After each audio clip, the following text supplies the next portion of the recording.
好啦，大家好，今日咧同大家咧開箱嘅咧就係呢一部華為嘅 MateBook Fold 啊，係啦，咁就係佢依家新出嘅一部摺疊嘅手提電腦嘅產品。係啦，咁你依家咧見到佢目測呢個摺疊嘅狀態底下咧，其實同一般嘅筆記簿電腦咧係模擬嘅。係啦，咁但係咧佢最大嘅特點咧就係佢上下都有一個 mon， 係啦，個下面嘅 keyboard 咧都係 emulate 出嚟嘅啫。咁你要召喚下面嗰個 keyboard 出嚟咧，就要用呢個8隻手指。嗱，咁佢就會咁樣出咗嚟啦。咁你見到呢個 trackpad 咧係 virtual 噶啦。嗱，咁但係咧基本上嗰個格局咧係同普通嘅手提電腦係一樣嘅。咁佢呢個咧，你將佢收翻埋先。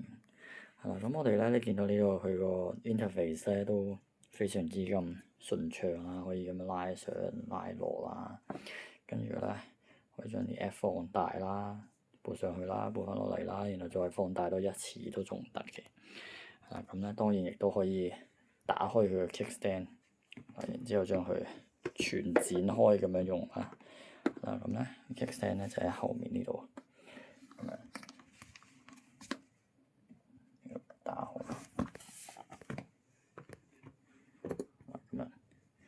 你見到打開咗之後咧，就真係完全係一個完全體啊，好大嘅個屏幕，大過翻原本嗰啲電腦好多。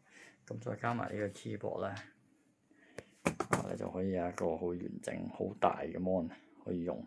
咁你見到呢度都仲可以用到平時嗰啲手機嗰啲嘅 gesture 嘅，你見到係啦，咁咧。咁你見到佢接埋就係淨係可以接一次啦。咁咧呢個展開咗之後咧，就要用後面呢個 kickstand 咁樣支撐住。同埋佢個操作邏輯咧，就係如果喺呢個 desktop 咧，嗰啲 app 咧，你想入去咧就要撳兩下，就好似平時啲電腦咁樣。係啦，但係咧，如果你用手指撳嘅話咧，你就係需要撳一下嘅啫。係啦，咁呢個就同平時嘅電話操作模式一樣，係啦，即係咧用個 trackpad 咧就同電腦一樣，但係用個 mon 咧就同手機嗰個邏輯一模一樣。係啦，咁跟住咧呢個 keyboard 咧，我覺得即係非常之好，即係要讚嘅一個點就係佢非常之輕啦。你話拆開箱嘅時候咧，我覺得係難以置信地咁輕，同埋佢好薄，真係好薄。但係就未至於薄到一個點係可以放喺呢部機上面，而且同一時間可以合翻埋部電腦嘅。係啦，咁我示範一次俾大家睇。咁咧，如果要將仲有一樣嘢，就係咧呢度咧，你見到呢部機咧，大家都知咧，佢就唔係行 Windows 啦，亦都唔係行任何其他著名嘅 OS 嘅，咁就行自己嘅 Harmony OS。咁但係咧，如果有啲咩 app 咧水土不服啊，用唔慣咧，咁你就可以隨時咧寫手指咁樣走埋嚟拉過嚟。咁之後咧，我就裝咗呢個 Windows 11嘅 Virtual Machine 喺呢度。係啦，咁呢個係真係完整版嘅一個Windows 11嚟嘅呢個。係啦，佢就同埋都幾 smooth 嘅。我其實係已經 allocate 咗，你睇呢度。我係 allocate 咗8個 core 啦，同埋16GB RAM，再加512GB ROM 喺呢一個咁樣 virtual machine 嘅環境度。咁你見到其實如果你要來回，即係去 cycle between 呢個Harmony OS 同埋呢個 Windows 咧，需要咁樣4隻手指或者5隻手指咁樣咧，你撥嚟撥去就 OK 嘅啦。佢都冇咩需要 loading 嘅時間，你見到係啦，同埋佢因為佢個 mon 好大啊。係，所以我覺得呢個使用體驗都真係幾唔錯。係啊，咁當然啦，你啱啱買翻嚟嘅時候咧，佢呢個Windows 咧就係未 activate 嘅。咁你求其上網用某啲途徑咧，咁你 activate 咗咧，咁就基本上用得個頭先都係啱啱 activate 嘅啫。咁如果有啲咩 app 啊，係真係原本呢個 OS， 因為你呢個 OS 你知道都仲好新啦，咁即係乜鬼嘢都冇。係啦，咁或者我哋冇啲即係嗰啲國際嗰啲 app 啊，咁你就可以去翻呢一個 Windows 11呢一度安裝咁樣嘅。係啦，咁我依家咧就將佢接翻埋先，因為我想擠翻呢個 keyboard 喺上面。係啦，咁留意咧，你將呢部機接埋嘅時候咧，係啦，咁咧佢就係會向一個方向旋轉嘅啫。係啦，即係佢唔可以向另一個方向旋轉嘅。你接埋嘅時候咧，即係唔會好似電話咁兩邊都可以旋轉。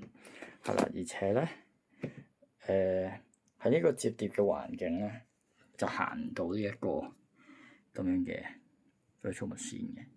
佢仲同你講摺疊嘅狀態唔可以用嘅 virtual machine。係咁就點都要你打開咁樣用。係啦，我希望佢之後可能更新咗就可能解決到呢個問題，因為摺疊咗之後你仲可以有個 keyboard 噶嘛。係啦，咁所以我諗應該係未更新啫。咁我覺得如果你用唔慣係呢個8隻手指，或者呢個8隻手指 activate 嘅，我出咗呢個 app 先。8隻手指 activate 出嚟嘅呢個 keyboard 嘅話咧，其實你就可以將佢俾你嘅送俾你嘅呢個 keyboard 咧，搭喺佢上面。首先掹翻個 keyboard 出嚟先，佢磁力吸得好實，因為係啦，咁咧你就可以咁樣搭喺上面。係啦，咁就依家就係一個完全嘅筆記簿型嘅模式。係啦，同埋依家咧呢個你見到佢個 trackpad 都係鍛造彈，係啦，都幾 smooth 嘅。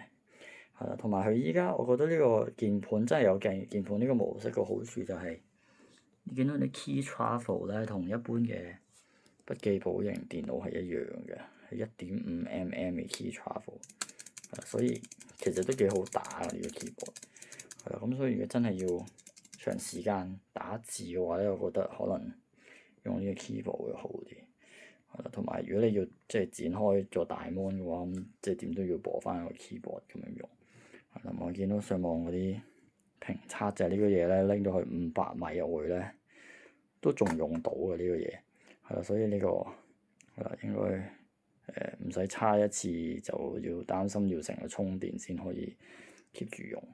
係啦，咁同埋咧你又唔使擔心佢夾埋嘅時候咧，佢會夾爛嘅喎或者點樣，因為佢會好似即係嗰個三摺咁樣，會可能會有啲警告嘅提示，而係呢個會發聲添啊！大家聽下。